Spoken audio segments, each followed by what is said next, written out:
Salam, sabahınız xeyir olsun, hörmətli soydaşlarımız.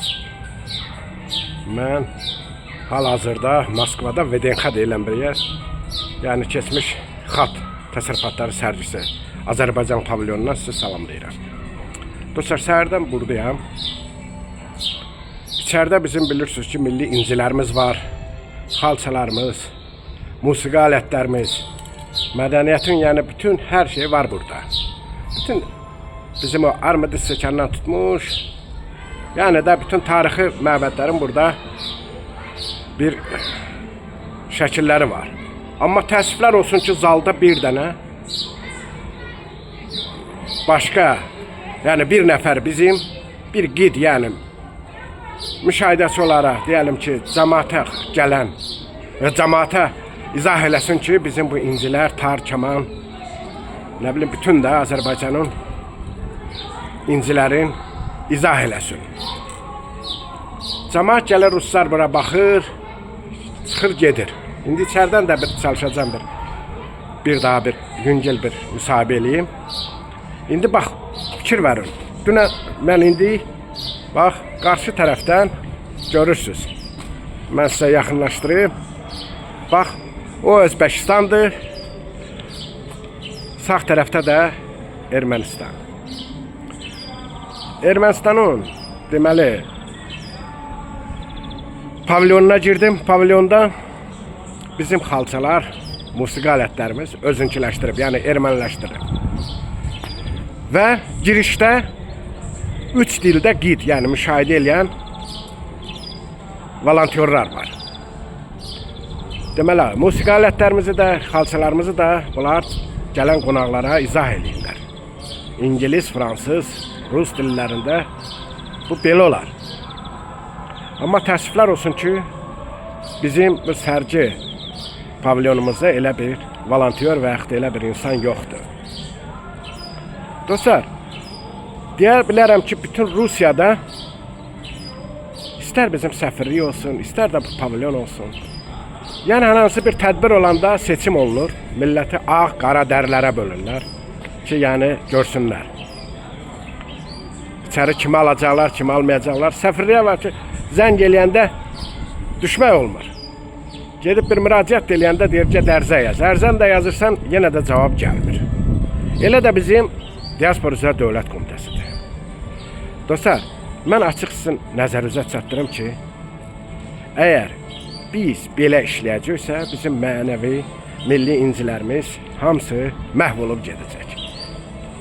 Mən açıq sizə söyləyirəm ki, mən bu yaxınlarda Yaroslavl şəhərində oldum. Orada doğrudan da diaspora işləyir. Diasporamızın orada mədəniyyət mərkəzi də var. Bəlli bir ofisi də var, 2 yerdə. Xalq harada necə müraciət eləyəcək, onu bilir. Təəssüflər olsun ki, başqa şəhərlərdə, yəni deyirəm, yəni burada ikinci bir şəhər, Ivanov şəhərində oldum. Heç cəmiyyətin sədrinin xəbəri yoxdur. Valla, hər şey, yəni sıfırdan belə götürsün, hər yerdə Azərbaycanlılar söz sahibidir. Təəssüflər olsun ki, bizim Moskvada bu yaxınlarda nə Novruz bayramı, nə soyqırımı ilə əlaqəli 31 mart heç bir tədbir keçirilmədi. Nə Moskva Milli Mədəni Muxtariyyəti tərəfindən, nə FNK tərəfindən. Elə boş-boşuna gəzirik, boş-boşuna danışırıq, şəkil çəkdiririk. Bu belə davam eləyə bilməz. Dostlar, mənim əsas gəlişim buradır ki, niyə biz milli maraqlarımızı, milli mədəniyyətimizi, musiqi alətlərimizi, xalçalarımızı qorumuruq? Ona görə də mənimsəyirlər bizim milli adətlərimizi də, milli musiqimizi də. Bu belə də davam edir. İndi dostlar, mən içərdən də bir yüngül bir çəkiliş var. Onu da sizin nəzərinizə çatdıracağım. Bir də Ermənistanda pavilyonda olduğum balaca bir video var. Çünki orada bilirsiniz, çəkmək çox çətindir. Amma təəssüflər olsun ki, mane olurlar orada. Yenə də oradan bir yüngül video elədim. Onu da bu videoda görəcəksiniz. İndi mən içəri daxil olacağım təzədən. Bir daha oradan görüm çəkə bilsəm, əlavə sizə məlumat verəcəm. Hələlik bu qədər. Sonra sizin nəzərinizə çatdırılası çox məlumatlar olacaq.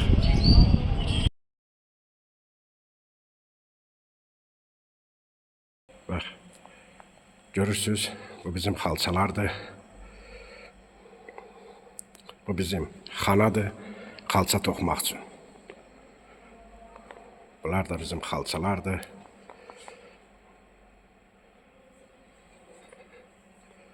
Bax, burada bizim musiqi alətlərimiz. Bax, indi qid olmalıdır burada. Gələn cəmaata bunu başa salmalıdır.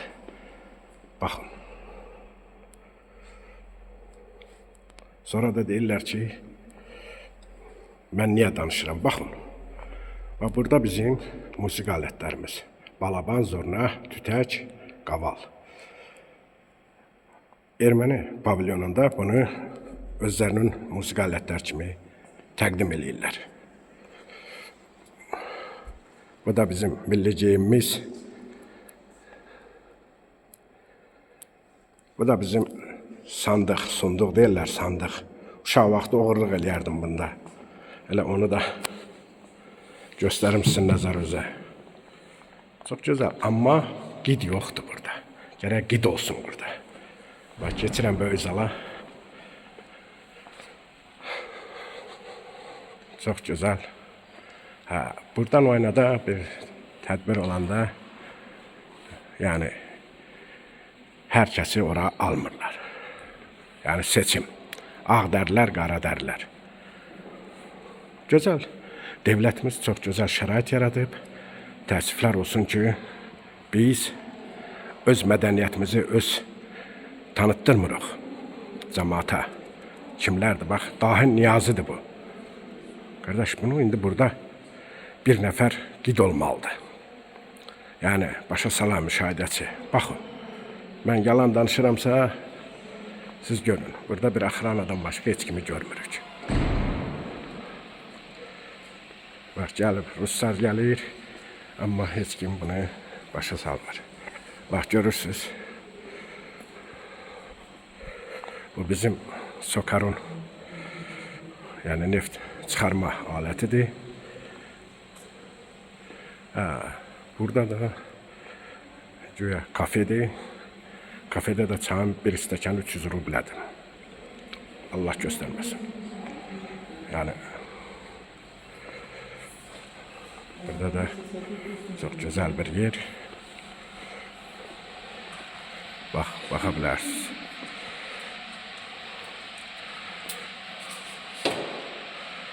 Devlətimiz hər cür şərait yaradıb, amma istifadə edən yoxdur. Baxın, bizim armud stəkanlarımız milli dəyərlərimiz hamısı var burada. Amma gələn qonaqlara heç kim bir izahat vermir burada. Bu belə olmaz. Mən buradan müraciət edirəm dövlətimə. Buna bir tədbir görülsün. Belə olmaz yəni.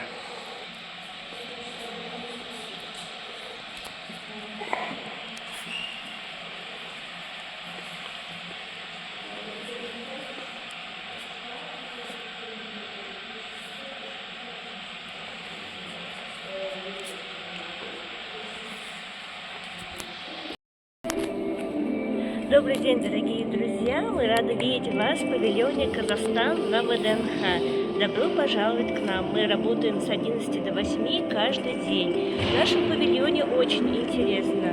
У нас здесь вся информация про Казахстан, про историю, культуру, обычаи, традиции. Очень много интересной информации. Также у нас есть здесь кафе, ресторан, где можно покушать. Представлены сувениры, серебро казахское, украшения, булочные изделия, кожаные изделия. Также вы можете у нас посетить магазин продуктов. Здесь вообще у нас очень интересно. И даже наши гости, когда приходят к нам, они здесь прям целый день бывает, потому что здесь и для детей информация очень интересна. Здравствуйте. И для взрослых, и покушать можно, и погулять, и посмотреть, померить. Так что, дорогие друзья, мы всегда рады видеть вас у нас. В павильоне «Казахстан» вообще называют «Жемчужина ВДНХ». Так что добро пожаловать, кош келдіңіз.